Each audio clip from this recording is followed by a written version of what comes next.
Ouais Laurent, mais alors t'en es où? Bah oui, on tourne aujourd'hui. Télétravail? Mais tu peux me dire comment t'envisages d'être caméraman en télétravail, toi? Ah ouais, t'avais pas pensé. Il va te falloir des grands bras, quoi. Ouais. Non, mais... Ouais, mais tu veux pas te ramener, en fait?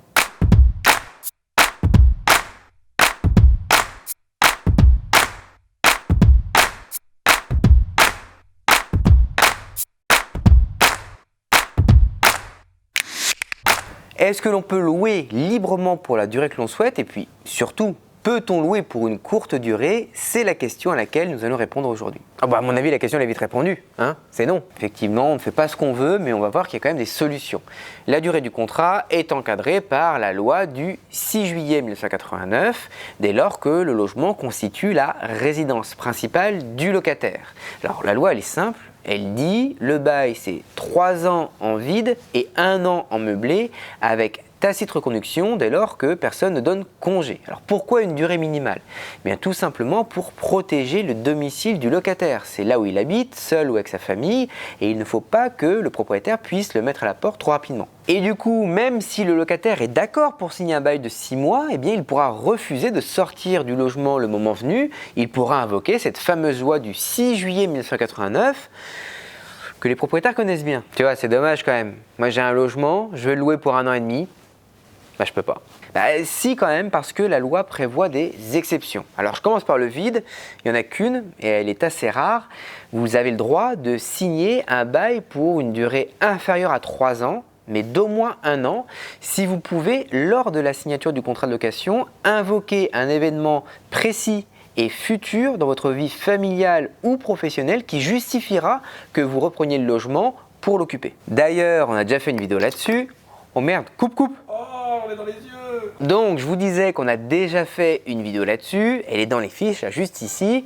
Alors, les hypothèses sont assez rares, mais ça peut être par exemple le cas si vous savez que votre expatriation prend fin dans 14 mois. Bon, ok, en vide, c'est compliqué de faire un bail pour moins de 3 ans, ok. Mais en meublé, ça a toujours été plus souple le meublé. Bah oui, effectivement, en location meublée, c'est plus simple de faire un bail pour une durée plus courte. En fait, surtout si le locataire est étudiant ou en mobilité professionnelle. D'abord, si le locataire est étudiant, on peut signer avec lui un bail étudiant de 9 mois. C'est un bail sans reconduction tacite, c'est-à-dire que le bail prend fin de lui-même au bout de 9 mois sans qu'il ne soit besoin de donner congé. Et puis surtout, depuis la loi Elan de 2018, il y a quoi? Il y a le bail mobilité qui peut être conclu pour une durée comprise entre 1 mois et 10 mois. Alors, il ne concerne que les locataires qui sont dans l'une des situations suivantes, là juste en dessous, ça ne concerne donc pas tout le monde. Alors là encore, pour les détails, je vous laisse regarder la vidéo qu'on a consacrée à ce sujet. Et puis, dans les fiches, là, vous trouverez également un lien vers l'ensemble de nos modèles de contrat. Et si je tombe sur un locataire qui a vraiment besoin d'un pied-à-terre, le gars, il n'est pas étudiant, il n'est pas en mobilité professionnelle, là, il a sa résidence principale. Qu'est-ce que je lui fais signer comme contrat? Alors, si le locataire établit sa résidence secondaire dans votre logement, vous pouvez signer avec lui un bail code civil. Un bail code civil, c'est quoi? Eh bien, c'est un bail qui n'est soumis qu'aux dispositions du code civil et donc pas à la loi du 6 juillet 1989. Ça veut dire que vous pouvez tout négocier, la durée du contrat, les modalités pour donner congé, le montant du dépôt de garantie, etc.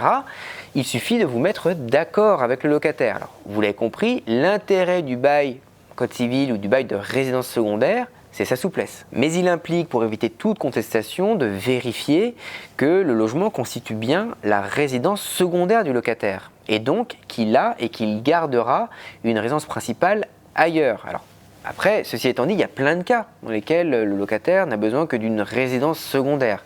Ça peut être le cas d'une personne qui vit avec sa famille à Marseille, mais qui a besoin d'un studio à Toulouse 3 jours dans la semaine pour son travail. Ça peut être le cas aussi d'une personne qui a besoin temporairement d'un logement à Paris le temps de ses soins médicaux. Ça peut être le cas encore d'une famille qui recherche un logement tout proche de chez elle le temps des travaux dans sa résidence principale. Pour vous assurer que les choses sont bien claires, vous pouvez insérer dans le bail une clause du type le logement loué constitue la résidence secondaire du locataire. Celui-ci dispose d'une résidence principale à telle adresse et demander au locataire de joindre au bail un justificatif de domicile, facture EDF par exemple. Vous pouvez trouver sur notre site un modèle type de contrat de location de résidence secondaire. Vous verrez qu'il est beaucoup plus court qu'un contrat classique. C'est une sorte de trame qui vous permet de négocier tous les points importants du bail. Une précision, on n'a pas abordé dans cette vidéo les contrats de location touristique qui sont des contrats bien spécifiques, des contrats de location meublés de très courte durée. On fera une vidéo vraiment consacrée à ce sujet.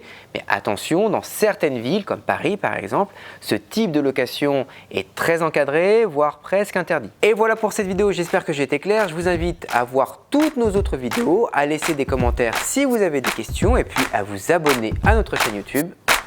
À bientôt!